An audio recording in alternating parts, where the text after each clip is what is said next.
Hello everyone, this is Mukul. स्वागत है आप सभी का एक बार फिर से आपके अपने यूट्यूब चैनल मैथ मैजिक में, जिसमें आज यहाँ पर हम समझने जा रहे हैं स्टूडेंट्स आपकी क्लास 8 मैथमेटिक्स का जो प्रीवियस ईयर क्वेश्चन पेपर को सोल्व कर रहे थे हम। उसमें 28 क्वेश्चन तक हम ऑलरेडी डिस्कस कर चुके हैं। आज यहाँ पर हम 29th क्वेश्चन से स्टार्ट करेंगे समझना। ठीक है, तो क्वेश्चन में क्या लिखा हुआ है इसकी मीनिंग को पहले अच्छे से समझते हैं, इसके बाद फिर यहाँ प्रोसीड करेंगे सोल्यूशन के लिए। ठीक है,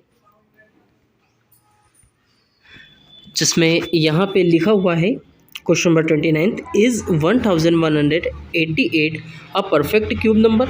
आपसे पूछा जा रहा है कि ये जो 1188 है क्या ये क्यूब नंबर है, मतलब क्या एक परफेक्ट क्यूब है। इसके बाद यहाँ पर नेक्स्ट लाइन में लिखा हुआ है if not by which smallest natural number should be divided as two so that the question is a perfect cube number. मतलब आपसे ये कहा जा रहा है, आपको पहले तो ये चेक करना है कि जो नंबर आपको दिया हुआ क्या ये परफेक्ट क्यूब है। अगर नहीं है तो which smallest number should 1188 be divided so that the question is perfect cube number. मतलब आपको ये बताना है कि अगर ये परफेक्ट क्यूब नहीं है, अगर परफेक्ट क्यूब होगा तो आपको बताना कि किसका परफेक्ट क्यूब है ना।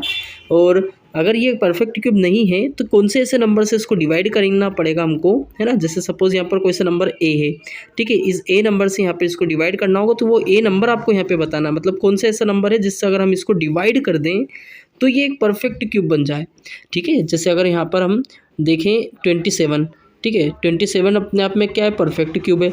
लेकिन अगर 54 दे रखा होता तो अब आपसे ये पूछा जा रहा है कि 54 परफेक्ट क्यूब है क्या, हम कहेंगे नहीं है।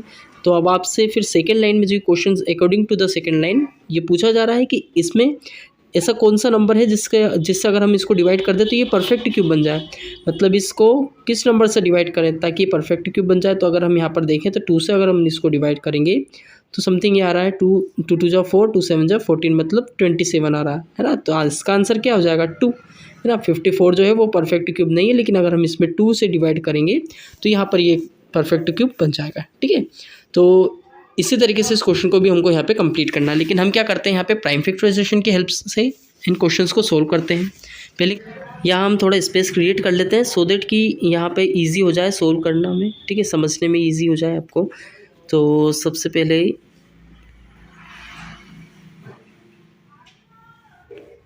यहाँ पर लिखेंगे हम 1188, ठीक है, 2 से डिवाइड करेंगे, 2 5 से 10 होगा, 2 9 से 18 हो जाएगा, फिर 2 4 से 8, 2 9 से 18 क्यों, क्योंकि 1 कैरी फॉरवर्ड होगा हमारा 8 की तरफ। ठीक है, अब फिर यहाँ से हम 2 से डिवाइड करेंगे इसको तो 2 2 जा 4 हो जाएगा, 1 कैरी फॉरवर्ड हुआ 9 की तरफ, वहाँ हो जाएगा हमारा 19, इसलिए हम 2 9 जा 18 करेंगे, फिर 1 जो बचेगा वो हमारा 4 की तरफ कैरी फॉरवर्ड हो जाएगा। यहाँ पे लिखेंगे हम 7। ठीक है, अब यहाँ पे हमको 3 से डिवाइड करना होगा इसको तो 3 9 से 27 होता है। ठीक है, और 2 कैरी फॉरवर्ड हो जाएगा 7 की तरफ तो वो भी 9 सा हो जाएगा, है ना। 3 9 से 27, फिर यहाँ से 3 से डिवाइड करेंगे तो 3 3 से 9 हो जाएगा, 3 3 से 9।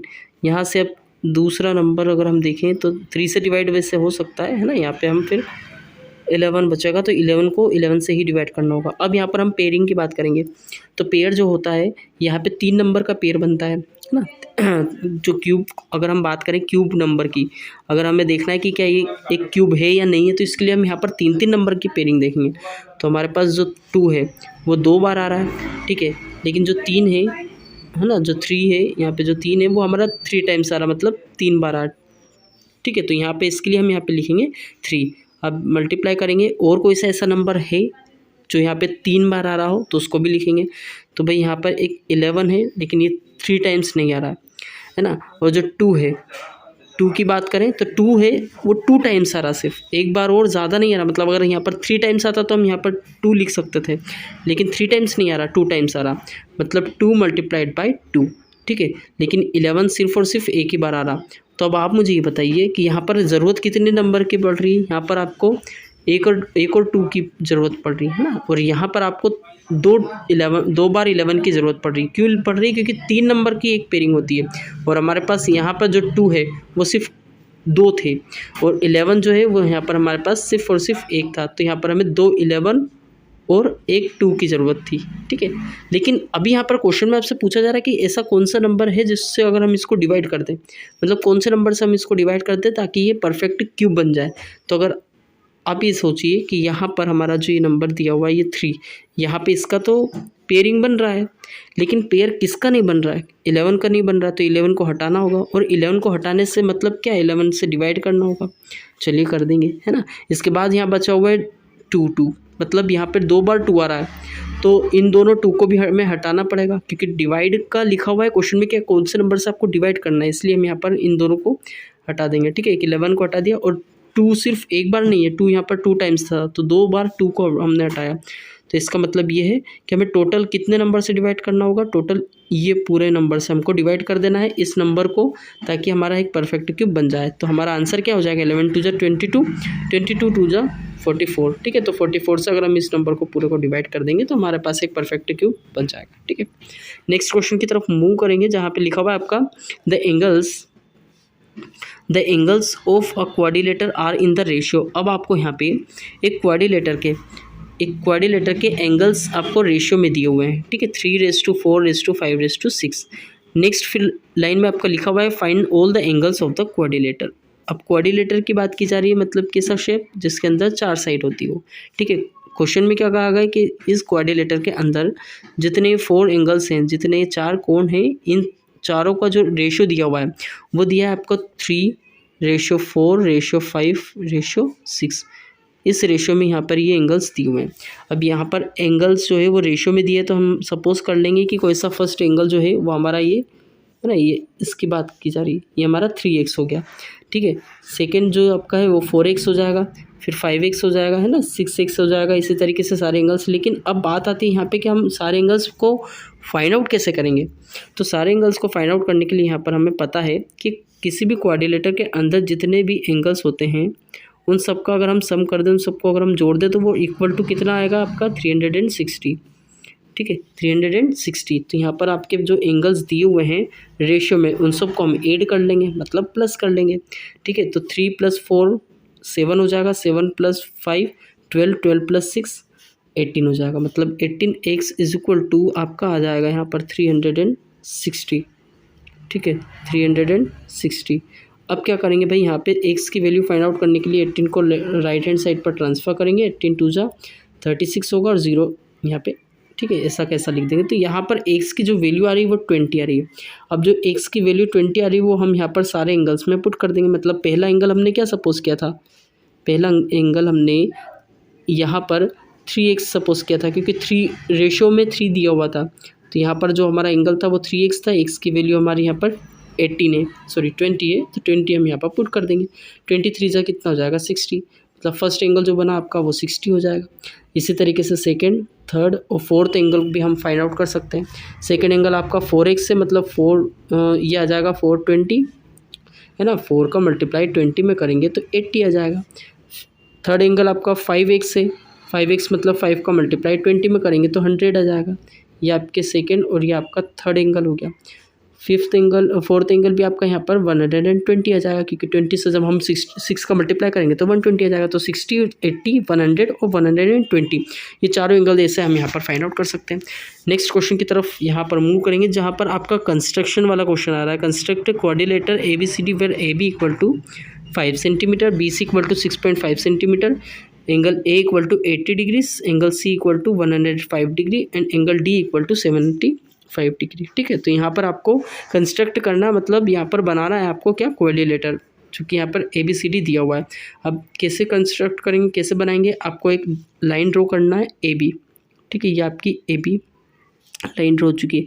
अब क्या अपने मन से करना है, नहीं करना है, यहाँ पे ऑलरेडी दिया हुआ है क्वेश्चन में, बिल्कुल एग्जैक्ट उसी मेज़रमेंट से आपको यहाँ पे ये लाइन ड्रॉ करना है। मतलब 5 सेंटीमीटर की आप लाइन ड्रॉ करोगे, फिर बी से लेकर तो C तक आप यहाँ पर 6.5 तक एक लाइन फिर ड्रॉ करोगे यहाँ पे, ठीक है, जो कि कौन सी हो जाएगी लाइन, BC। फिर इसके बाद यहाँ पर अब एंगल आपको दिया हुआ है 80 डिग्री, एंगल A आपका यहाँ पर। अब क्या करना है, यहाँ पे आपको रखना है प्रोटेक्टर, ठीक है। यहाँ पर प्रोटेक्टर रखोगे, इसी प्रोटेक्टर के अकॉर्डिंग यहाँ पर अब आपको 80 डिग्री का पर एक एंगल बनाना है, ठीक है। फिर C डिग्री का दिया हुआ है यहाँ पे, जो एंगल C है वो कितने डिग्री का दिया है 105। मतलब आप यहाँ से कुछ इस तरीके से 105 डिग्री बनाओगे और इन दोनों को अटैच करोगे तो कुछ ऐसे आपका ये कंस्ट्रक्शन बन जाएगा। ठीक है, एंगल डी कितना है, एंगल डी आपका 75, यहाँ पे 75 डिग्री का एंगल बन जाएगा। तो आपको प्रोटेक्टर स्केल उस जितने इंस्ट्रूमेंट्स सब आप ये जो यूज़ करते हो उसका यूज़ करते हुए, है ना, यहाँ पर अब आपको कंस्ट्रक्शन करना है। ठीक है, किसका कंस्ट्रक्शन, यहाँ पर क्वाड्रिलेटर ABCD का। तो ऐसे आप कंस्ट्रक्ट कर सकते हो। और अब हम बढ़ेंगे नेक्स्ट क्वेश्चन की तरफ, जहाँ पर फिर से एक कंस्ट्रक्शन वाला क्वेश्चन आ रहा है जिसमें लिखा हुआ है कि construct a quadrilateral PQRS where PQ equal to 3 centimetre, QR equal to 5 centimetre, QS मतलब सेम क्वेश्चन है, आपको बिल्कुल इसी पैटर्न पर आपको दिया हुआ है। ठीक है, तो आप इसको भी करके देखिएगा, क्योंकि कंस्ट्रक्ट अब मैं यहाँ पर कर नहीं सकता हूँ क्योंकि वो इंस्ट्रूमेंट नहीं है मेरे पास, पेन पेंसिल। ठीक है, तो आप कर सकते हैं। बाकी फिर और में भी आपको इसी तरीके का कोई क्वेश्चन मिल रहा है जिसमें आपको क्वाड्रिलेटर कंस्ट्रक्ट करना है। ठीक है, जिसमें एंगल्स दिए हुए हैं, आपको साइड्स दी हुई है, और according to that angles and sides you have to construct the quadrilateral. ठीक है, नेक्स्ट 33 क्वेश्चन दिया हुआ है जिसमें सिंप्लीफाई लिखा हुआ है। कैसे सिंप्लीफाई करोगे इसको, यहाँ पे आपको यूज़ करना आइडेंटिटी जो कि आपकी एक्सपोनेंट से रिलेटेड होती हैं। जैसे यहाँ पे 3 टू द पावर -6 है। ठीक है, फिर इसको डिवाइड करोगे आप 3 टू द पावर -11। अब बताया हुआ है, आपको पता है कि जो डिवाइड है ना, अगर यहाँ पर आपका डिवीज़न का सम यूज़ हो रहा है, डिवीज़न का ऑपरेशन यूज़ हो रहा है, तो यहाँ पर जो आपकी पावर्स होंगी वो माइनस हो जाएंगी। मतलब -6 में आप पावर माइनस करोगे कौन सी, -11। ठीक है, तो माइनस माइनस प्लस हो जाएगा, यानी प्लस की 5 पावर यहाँ पर हमारी बचेगी। ठीक है, तो 3 टू द पावर हमारी कितनी हो जाएगी यहाँ पर 5। क्यों, क्योंकि ये -6 था, माइनस माइनस प्लस हो जाएगा, +11, और +11 -6 हमारा 5 +5 होता है। ठीक है, तो 3 की पावर +5 हो जाएगा। लेकिन यहाँ पर आपको एक और टर्म दी हुई है जो कि यहाँ पर 3 टू द पावर -5 दी हुई है। अब मल्टीप्लिकेशन में पावर ऐड हो जाती है, डिवीज़न में पावर माइनस होती है, तो यहाँ पर ऐड हो जाएगी, तो +5 और -5 कितना होगा, 0 हो जाएगा। तो 3 to the power 0 equal to कितना होगा, 0। तो 3 to the power 0 equal to कितना हो जाएगा, यहाँ पर किसी की भी पावर 5 हो, 6 हो, 10 हो, 100 हो, सबकी पावर अगर 0 हो तो फिर वहाँ पर ओवरऑल फाइनली हमारा कितना आता है, सिर्फ और सिर्फ 1। ठीक है, तो यहाँ पर हमारा आंसर फर्स्ट वाले क्वेश्चन का कितना आ जाएगा, 1। ठीक है, पहुँचेंगे नेक्स्ट क्वेश्चन की तरफ, जहाँ पर आपका 2 टू द पावर 0, अभी थोड़ी देर पहले बताया, अभी जस्ट बताया मैंने कि किसी भी नंबर की पावर अगर 0 होती तो हमारा वो जो वैल्यू रहती है उसकी वो आपकी 1 रहती है। ठीक है, तो यहाँ पर 1 प्लस हम 2 टू द पावर -1, ये कुछ इस तरीके से आपको क्वेश्चन में दिया हुआ है। ठीक है, अब हम क्या करेंगे, इस पावर को माइनस जो दिया हुआ है उसको हम प्लस बना लेंगे। प्लस बनाने का एक तरीका है, हम यहाँ पर इसको इन्वर्स कर लेंगे। इन्वर्स करेंगे तो 1/2 हो जाएगा। अब 2 इधर आएगा क्रॉस मल्टीपल होकर के, तो यहाँ बचेगा आपका 3/2 ओवरऑल पूरा जब सोल्व करेंगे। तो यहाँ 2 टू द पावर 3 थी। ठीक है, 2 टू द पावर 3 को हम कैंसिल आउट कर लेंगे। यहाँ पर अब बचेगी कितनी, 2 टू द पावर ओनली 2, क्योंकि एक नीचे थी, है ना, एक पावर नीचे थी और ऊपर थी हमारे पास 2 की पावर 3, तो 2 टू द पावर सिर्फ और सिर्फ 2 बचेगा। अब 2 टू द पावर 2 मतलब 2 का स्क्वायर, 2 का स्क्वायर मतलब 4, 4 3 जा 12 हो जाएगा। 12 हमारा फाइनल आंसर आ जाएगा। ठीक है, तो फर्स्ट वाले का आंसर 1 आ जाएगा और सेकेंड वाले का आपका 12 हो जाएगा। ठीक है, ऐसे इस क्वेश्चन को आप कंप्लीट कर सकते हैं। नेक्स्ट क्वेश्चन की तरफ मूव करेंगे, जहाँ पर अब आपको find the measure of angle x in the following figure. अब आपको यहाँ पे जो एक्स की वैल्यू है वो आपको फाइंड आउट करना है। एक्स की वैल्यू कैसे फाइंड आउट करोगे, आपको यहाँ पे फिर से प्रॉपर्टी यूज़ करनी होगी जो कि यहाँ पर कंस्ट्रक्शन से रिलेटेड है ना। मतलब यहाँ पर जैसे 70 डिग्री का एंगल दिया हुआ है, अब हमें पता है एक स्ट्रेट लाइन पूरा एंगल जो कवर करेगी यहाँ से लेकर यहाँ तक का, ये आपका 180 डिग्री का होता है। ठीक है, अब अगर सपोज़ कि मैं यहाँ से लेकर यहाँ तक एक लाइन ऐसे ड्रॉ कर दूँ और ये आपका 30 डिग्री का है, तो बताइए पूरा ये वाला एंगल कितना हो जाएगा, 150 का, है ना। ऐसे ही इस क्वेश्चन को कंप्लीट करना है। तो यहाँ पर 70 डिग्री है, तो ऑलरेडी यहाँ पर, है ना, इतना कवर कर चुका है, तो हमारे पास कितना यहाँ पर एंगल बचेगा, 110। तो ये 110 डिग्री हो जाएगा, कौन सा, ये वाला। ठीक है, ये 110। इसी तरीके से ये भी हम फाइंड आउट कर सकते हैं, ये कितना हो जाएगा, 120। क्यों हो जाएगा, क्योंकि 180 में से 60 माइनस कर देंगे तो 120 बचेगा आपका। ठीक है, अब यहाँ पर अब एक क्वाड्रिलेटर, या फिर हम कह सकते हैं क्वाड्रिलेटर तो नहीं होगा, यहाँ पर ये पेंटागन बनेगा, है ना, जिसके अंदर मतलब 5 साइड्स हों। और 5 साइड्स का जो सम होता है एंगल का किसी एक शेप में जिसके अंदर 5 साइड्स हो, उसका जो सम ऑफ एंगल्स है ना, इस सारे एंगल्स को अगर हम प्लस कर दें तो वह होता है आपका 540। तो 540 आना चाहिए हमारा। सारे एंगल्स को अगर हम प्लस कर देते हो तो हमें एक्स और एक्स एंगल, ये दोनों एंगल हमें पता नहीं, बाकी तो सारे एंगल्स हमें पता है। जैसे ये 30 डिग्री हुआ, ये 120 हुआ, 110 हुआ, है ना। तो सबको हम प्लस कर देंगे और सबको प्लस करने के बाद इक्वल टू में हमारा 550 आ जाएगा, है ना। 550 मतलब हम वहाँ पर हम इसको इक्वल में रखेंगे, क्योंकि हमारा एक पेंटागन के अंदर, ये पेंटागन आपका जिसके अंदर 5 साइड है, सारे एंगल्स का सम हमारा 550 होता है, ठीक है। तो हम 30 डिग्री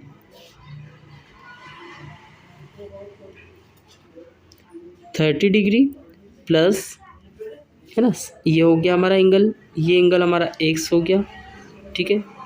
थर्ड एंगल आपका 110 हो गया और फोर्थ एंगल आपका 120 हो गया, ठीक है। और यहाँ पर फिर लास्ट वाला आपका एक्स है, ठीक है। और इक्वल टू में हमें कितना लिखना है, 540। अब हम क्या करेंगे, फाइनली यहाँ पर सिर्फ और सिर्फ एक्स की वैल्यू यहाँ पर हमको फाइंड आउट करना। तो एक्स 1x प्लस 1x कितना हो जाएगा, टोटल 2x हो जाएगा। अब इक्वल टू में ज़रा ध्यान से देखना, यहाँ पर ये आपका 30 है, ये 110 है, टोटल 140 हो जाएगा। 140 और 120 यहाँ पर 140 और 120 टोटल कितना हो जाएगा, 260। 260 को हम राइट हैंड साइड पर ट्रांसफ़र करेंगे, 260 को हम राइट हैंड साइड पर ट्रांसफ़र करेंगे तो हमारा यहाँ पर माइनस में आ जाएगा। और माइनस में आने के बाद में अब ये टोटल ओवरऑल कितना बचेगा, यहाँ पर समथिंग बच रहा है आपका 280, ठीक है। आप कैलकुलेट कर सकते हैं। और फिर यहाँ पर हम 2x को, यानी कि जो 2 है उसको हम राइट हैंड साइड पर ट्रांसफ़र करेंगे तो ये आपका बचेगा 2 1 2 2 4 8, टोटल ओवरऑल 140 डिग्री आपका आंसर। ये सिर्फ और सिर्फ वैल्यू आई है किसकी, एक एंगल की, जो कि यहाँ पर आपका एक्स दिया हुआ था, है ना। तो दोनों एंगल इक्वल ही हैं, एक्स और एक्स, तो दोनों एंगल हमारे कितने कितने हो जाएंगे, 140 140, ठीक है। तो ऐसे इस क्वेश्चन को कंप्लीट कर सकते हैं। और इसके बाद यहाँ पर फिर हम बढ़ेंगे नेक्स्ट क्वेश्चन की तरफ, जो कि शायद आई थिंक यहाँ पे ये लास्ट क्वेश्चन ही था, ठीक है। तो ये ऐसे हम जो प्रीवियस ईयर क्वेश्चन पेपर है हमने सॉल्व कर लिया है, कंप्लीट कर लिया हुआ है, समझ लिया हुआ है। अगर आपको किसी भी कोई क्वेश्चन में डाउट रह गया हो, है ना, या फिर आपको कुछ पूछना हो तो फिर वो आप पूछ सकते हैं। बाकी अब हम मिलते हैं नेक्स्ट वीडियो में, जहाँ पर हम किसी दूसरा जो प्रीवियस ईयर पेपर है सेट सी या सेट सी डी को हम डिस्कस करेंगे, ठीक है। Now meet you in the next video. We will discuss about the another previous year paper so that you can get the help to solve and to revise and to prepare for your board examination, ठीक है। So मिलते हैं next video में। But before it एक और चीज़, अगर आपने अभी तक चैनल को सब्सक्राइब नहीं किया है तो then please make sure about it also that you subscribe the channel and also hit the bell icon, okay. So now meet you the next video.